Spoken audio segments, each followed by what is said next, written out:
transistor quick test on this mousing around MPU. So black lead on ground, which would be any of these screw down points, and then I drag my red lead after the meter set to continuity across these solenoid connections, and I got a beep. Normally it should be open, but you can see here that the solid state switch, which is a transistor, for this pin has a resistance of 87 ohms. So that is not correct. Now, which transistor is it? It's that one right there. And you can see that the pre-driver has got a little heat damage. And also look at R47 here. So 1, 2, 3 parts are all going to come out. Oh, that was interesting. Well, there you go. Well, I'm on the bench now with this Bally game show.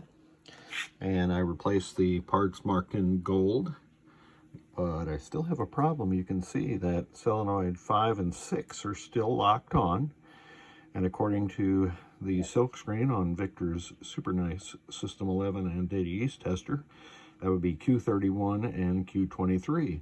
Well, Q31 is the one I replaced.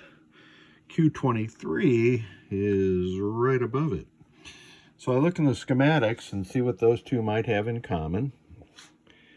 And here they are, Q31 and Q23. They're pre-driven by Q27 and Q19 respectively. They are driven by the 7408 at U19. And the way this circuit works is pin 13, or 2, 13, 10, and 4 all carry the blanking signal, which should be high. Then pins 1 and 12 are pulsed high for a split second, and then the AND gate at 7408 U19, pin 3, will go high. So 1 and 2 and to 3. I know that might be confusing. So let's go to U19 with a logic probe. So pin 1 is low. That I would expect because the CPU hasn't commanded it to go high. Pin 2 has no signal on it, and that is supposed to be blanking.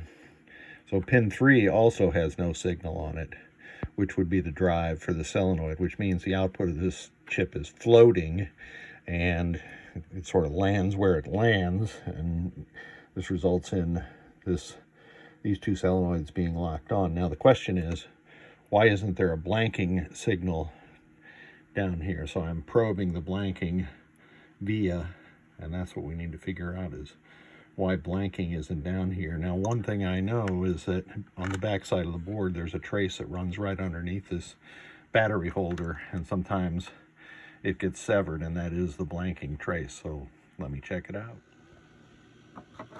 This is the trace that I was remembering, and it turns out it's not a blanking trace, but I have seen this trace severed right around here. And this one was kind of buggered up, but I scratched everything off. This is actually an enable trace that goes over to the LEDs and the 7407, I believe. So this is one of the rare instances where a 555 timer chip has actually failed. There we go. See, it says 8 and then ERR. Most of the time, people replace these 555 timer chips because there's a blanking problem, but that's really not the root cause. The blanking gets created by a signal being sent to the 555 timer to reset the watchdog timer within it.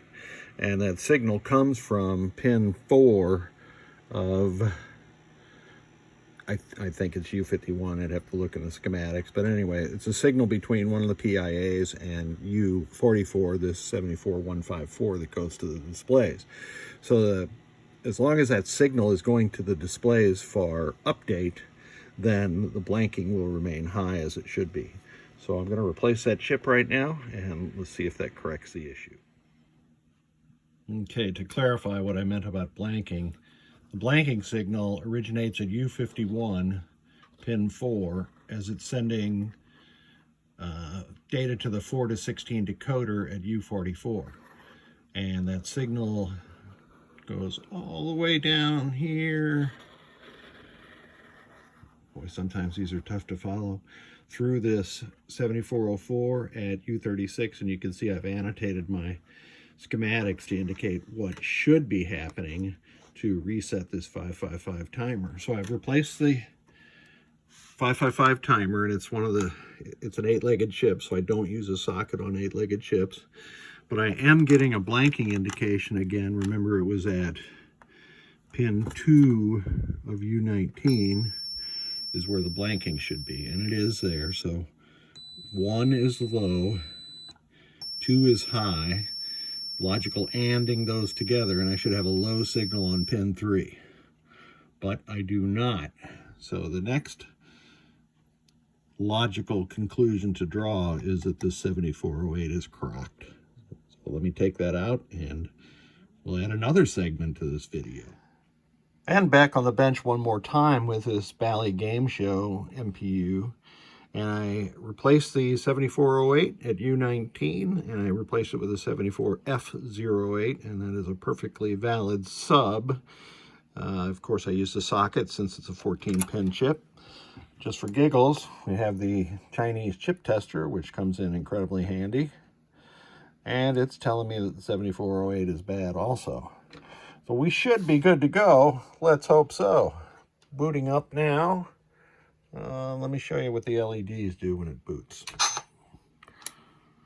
That is normal. And I have one of my soundboards connected with Game Show ROMs. The A-side, C-side select relay is turned on, and the lamp matrix is doing what it should be doing. Displays are normal, so let's put it into test. Music test.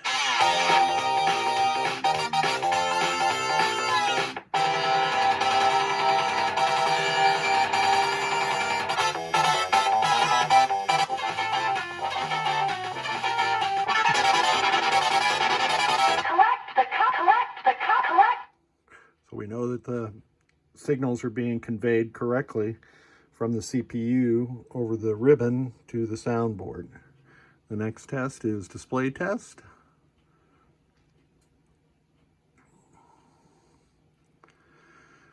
Looking beautiful on Victor's multi-functional master display unit.